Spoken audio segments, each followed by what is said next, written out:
कुंड में गेंद नीचे चला गया। अब वो रोने लगा मित्रों का।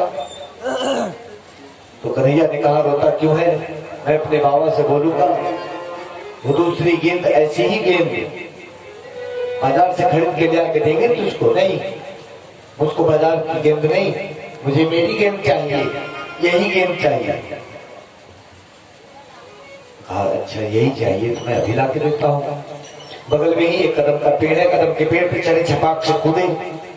सभी ग्वाल वालों ने रोका उन्हें, कन्हैया ये क्या कर रहे हो। इस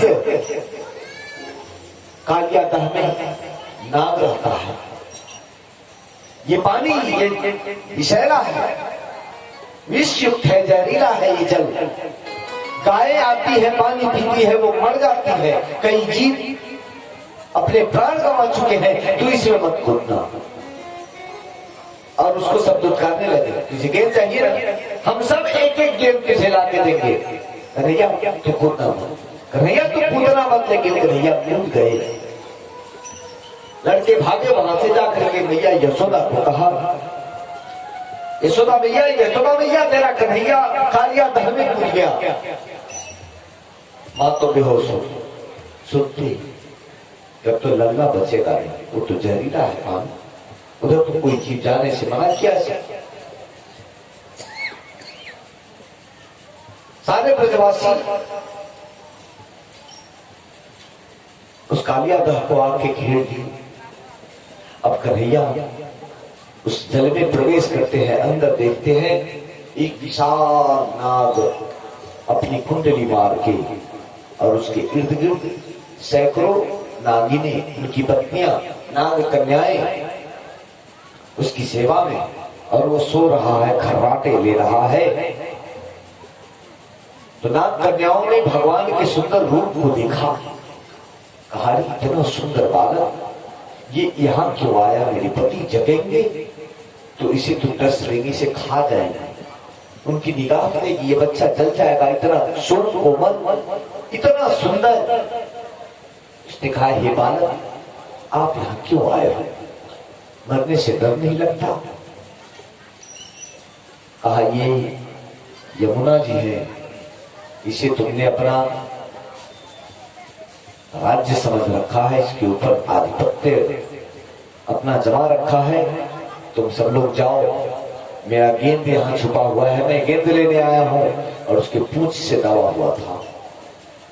कहा मेरे पति जगेंगे तो तेरे लिए सामत आ जाएगी। कहा तेरे पति की सामत आई, तुझको पता नहीं मैं कौन। 1 लाख लगाया कालिया को, काले फूल समेत मेरा गेंद है तेरे नीचे पड़ा हुआ। वो फुफकार करके भगवान कृष्ण के ऊपर आक्रमण करता है। भगवान उसके नथुने को पकड़ लेते हैं और अपने शरीर को उछालते हैं, उसके मस्तक पर जाते एक जोरदार कीड़ लगाया मस्तक पे, कालिया का मस्तक फटा। कालिया होश में आया, अरे आज अपने पाप से काला पड़ा है। और बाल कृष्ण भगवान अपने कमर से बंसी निकालते हैं और ठोक ठोक कर लयबद्ध तरीके से नृत्य करते हुए जल के ऊपर से उठते हुए आ रहे हैं ब्रजवासी। सबकी आंखों में आंसू, कन्हैया कहां चला गया।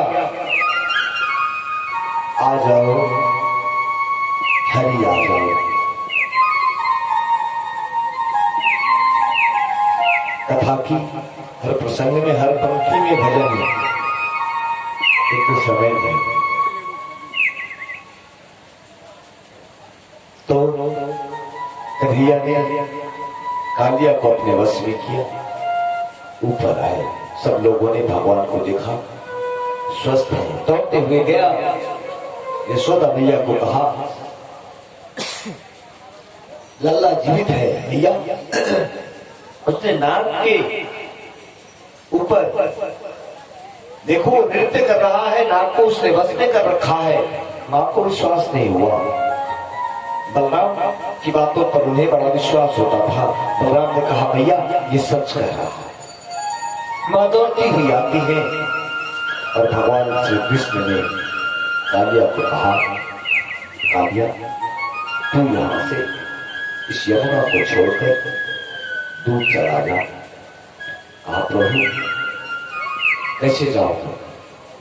मैं जाऊंगा मैं रास्ते में आपका गरुड़ जो है वो हमें मार देगा, हमारा वंश खत्म हो जाएगा। भगवान ने कहा तेरे सर के ऊपर मैंने अपने पैर पटके हैं ना, मेरे एड़ी का चिन्ह है तेरे मस्तक पर, यही तेरा प्रमाण पत्र है कि मैंने तुझे सर्टिफिकेट दिया है, तू छोड़ दिया जाए। गरुड़ तेरा कुछ बिगाड़ेगा नहीं, लेकिन तू यहां से दूर चला जा, समुद्र के पार चला जा। रमणक नामक द्वीप, उस द्वीप पे ही तेरा बसेरा होगा। तू अपने परिवारी जनों, अपने परिजनों, अपने सगा संबंधियों के साथ रमणक द्वीप चला जा और कालियाधर को छोड़ के, वह नाग यमुना जी को छोड़ के सब परिवार रमणक द्वीप के लिए प्रस्थान किया। भगवान ने उन्हें सुमति दी, सदगति दी। बोलिए आनंद कंद भगवान की। एक दिन हे राजन, मैया यशोदा तरह तरह के पकवान बना रही है, तो बाल कृष्ण रसोई के द्वार पर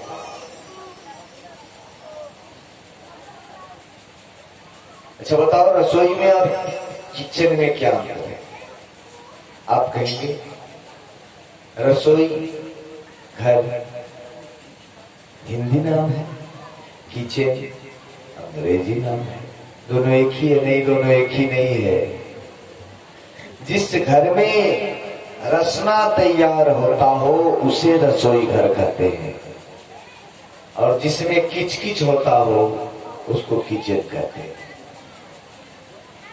किचन में बीमारियां पैदा होती है, वहां जो भोजन तैयार होते हैं किचन में, उस भोजन को प्राप्त कर लोग बीमार पड़ते हैं, मानसिक रूप से, शारीरिक रूप से, बौद्धिक रूप से, सब रूप से बीमार पड़ते हैं। रसोई में रसना तैयार होती है, भगवान को भोग लगाया जाता है। अशुद्ध अपवित्र चीज रांधे नहीं जाते, तैयार नहीं किए जाते, ऐसी ही चीजें चूल्हे पे चढ़ाई जाती है जो भगवान को प्रेम पूर्वक भोग लगाया जा सके। और जो भगवान को भोग लग गया वो पाकर के मनुष्य बीमार नहीं पड़ता। उसके शरीर में जो खून बनते हैं उससे जो शक्ति, जो ऊर्जा उत्पन्न होती है, वह किसी को सताता नहीं, वह किसी की रक्षा करता है। इसलिए रसोई में और किचन में अंतर है। लोग किचन बनाते हैं, बड़े शौक से कहते हैं मेरे किचन में ये, मेरे किचन में वो, टाइल्स लगवाया है, एग्जॉस्ट लगवाया है, खाट लगवाया है। रसोई चप्पल जूते पहन के नहीं जाते वहां लोग। वो घर का सबसे पवित्र क्षेत्र होता है, आपके पूजा घर से भी ज्यादा पावन जगह होता है, क्योंकि वहां भगवान को अर्पित होने वाले, भगवान को भोग लगाए जाने वाले भोग प्रसाद तैयार होते हैं। उससे ज्यादा पवित्र क्षेत्र आपके पूरे घर में, पूरे आवास में और कोई नहीं होता।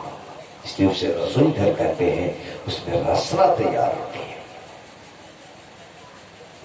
आज माता यशोदा तरह तरह के पकवान बना रही, पुए पका रही है, हलवे बन गए, खीर बन गए हैं, तरह तरह के पकवान